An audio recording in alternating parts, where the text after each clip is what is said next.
I'm Andrew Patterson from interest.co.nz and welcome to another in our business success series. Today I'm with Nick Macdonald, the co-founder of the Buzz channel. Hi Nick. Hey, how are you, Andrew? Good to see you. Right, Nick, you're an online research company looking particular at customer experience. Tell us about how that business got started and the origins of why you saw a gap in the market for that type of business to emerge. It's an interesting evolution, and sometimes you get to these points where you think, how did that happen? And we started in 2004, and at the time prior to that, I'd had a fairly odd background in literature, and in the 90s had got into programming in London because literature wasn't going to pay the bills. And with that programming background, it was a really exciting time, and we came through, and then I came back to New Zealand and started another business, which was sort of in and around the lobbying sector, and we couldn't really work out how to commercialise that particularly well.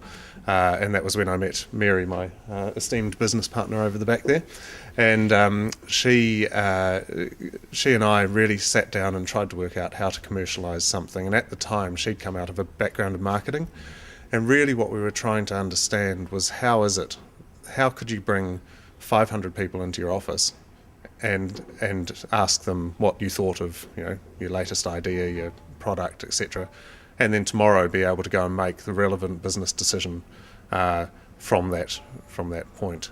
And so obviously technology was going to play a major part in this. That was really my strength, and we developed a way of really putting together people onto a panel, and we built a spectacular sort of research platform that allows you to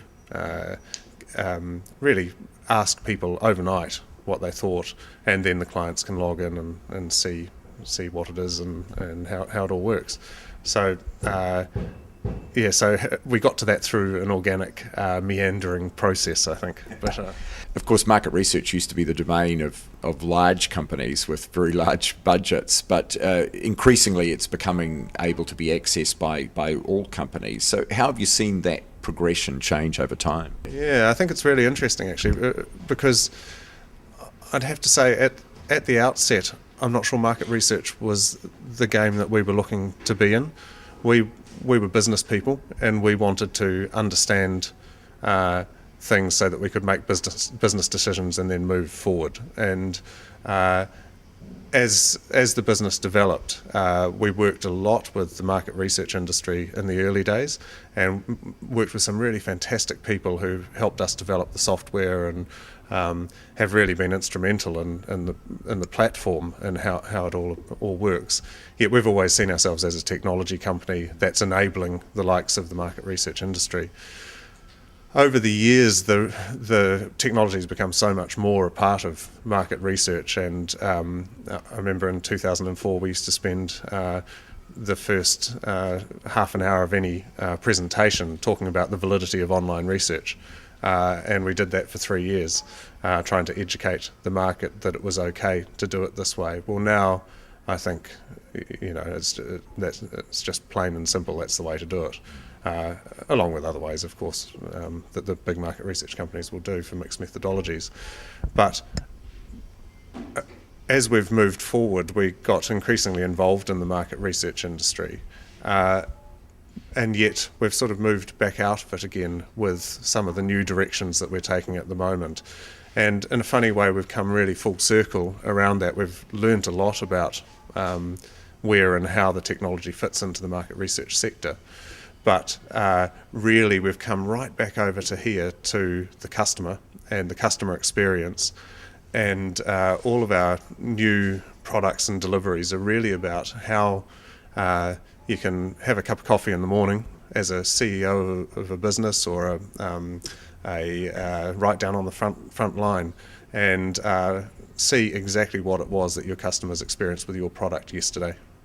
And really that to me is coming back to the heart of what we were trying to do at the beginning, albeit that the whole market research thing sort of happened in there. So there's no doubt that technology has completely disrupted the industry, and there's different ways of doing things now. It doesn't negate some of the fantastic work that the market research sector does in and around that, and it's really an enabler for them to do their job. The place where it differs now is that the market research is often looking at things back there. What we're trying to do is use technology now to look at what it was yesterday, or what it is right now, and that immediacy is the piece where technology becomes that real enabler. So. We know there's a bit of debate around these days, market research, and some companies choosing, not to go down that route. Apple famously, with Steve Jobs saying, customers don't really know what they want until you put it in their hands. What's your view on the validity of those sorts of insights? Yeah, it's interesting. Steve Jobs said that. Henry Ford also said if I'd asked the people what they wanted me to create, they would have said a faster horse. And I believe that there's a number of businesses in the world, including obviously Henry Ford back then and Apple, who have got such a tight and good understanding of what it is that they're trying to deliver, that they're able to do that. You can't tell me that Apple don't listen to their customers and their needs and their wants, though, because they do. You also, in any business, are creating your product or whatever it is for the customer.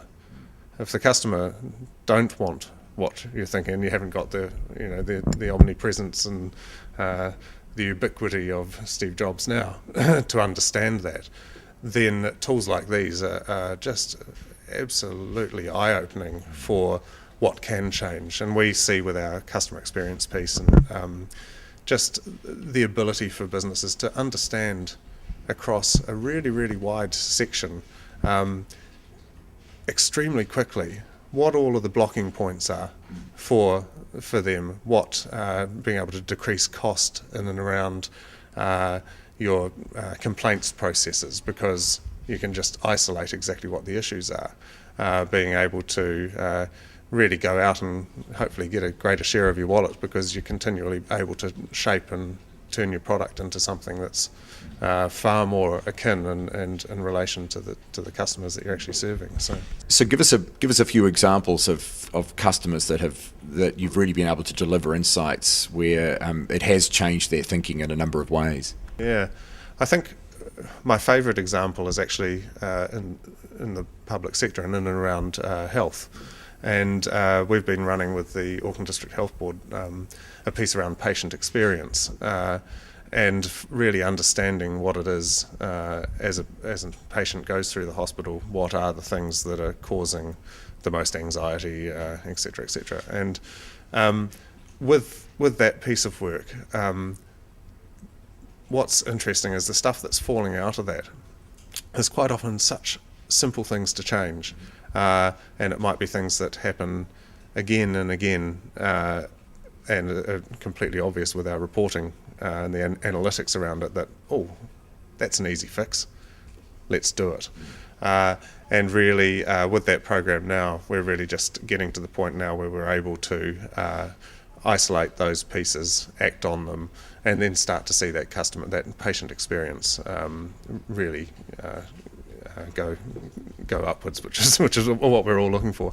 And health for me is obviously of interest, and it should be of interest to everybody because we all want to go to the hospital and have the correct arm chopped off. We know that people often complain about being inundated with market research requests, but by phone. But of course, you have the advantage of doing it online, so it's much less intrusive. How do you get buy-in from the participants, the respondents? Well, once again, from the very inception of getting called at night time is one of my pet hates, and particularly because it always happens at dinner time for the kids. And generally, although I don't want to give another revelation that I watch Coronation Street, but right in the middle of Coronation Street, and that was something that we were cognizant of at the very beginning, and so we've never done anything bar through the use of online technology. So everything is always online, through, be it doing surveys through your phone, etc., etc. And what we've done is we've built our own panel of people. So we have a representative group of people, length and breadth of New Zealand, and the reason that they want to take part is we've built a big sort of charity piece in and around that panel.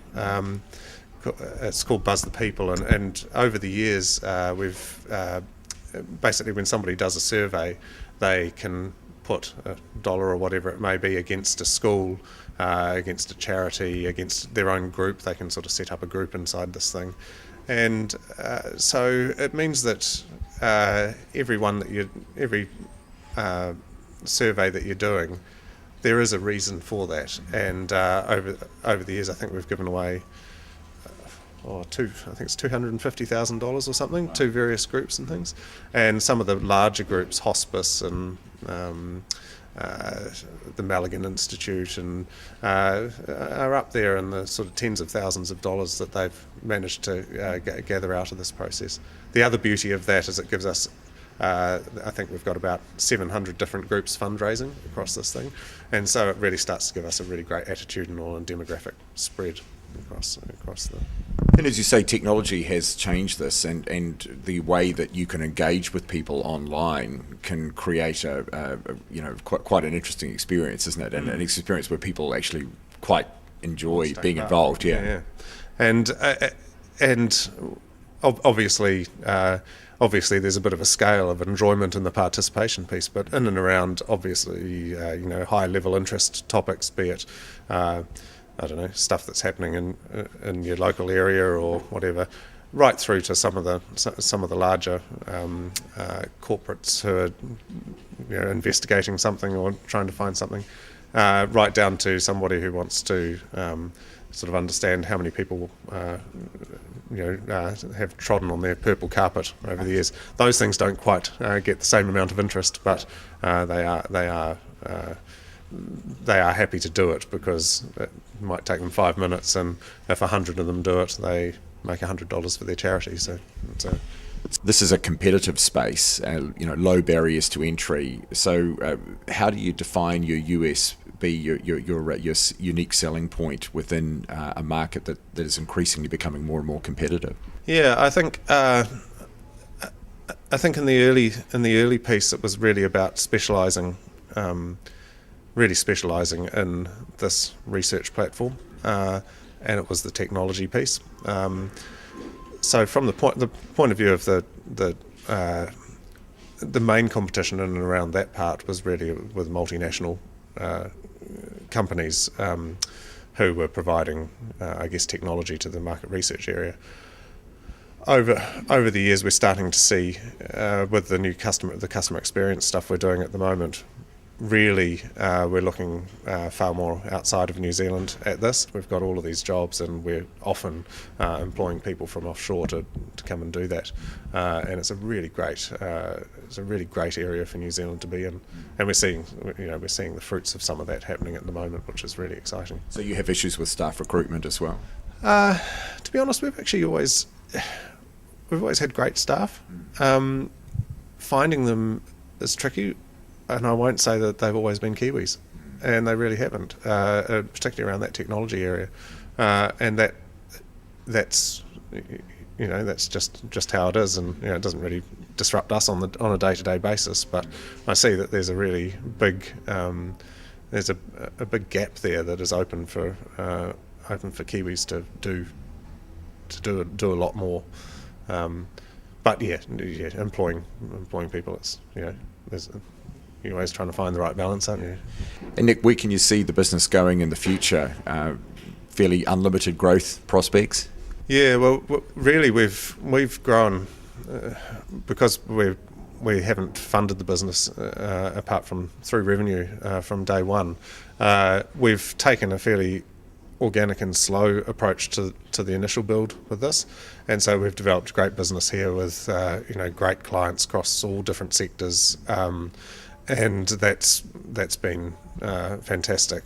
But really what we're looking at now is to take all of that knowledge and all of that thought into this new customer experience product that we've been putting together, and it's really about explosive growth with that offshore and outside of our four oceans. So watch this space. Yeah, watch this space. It's an exciting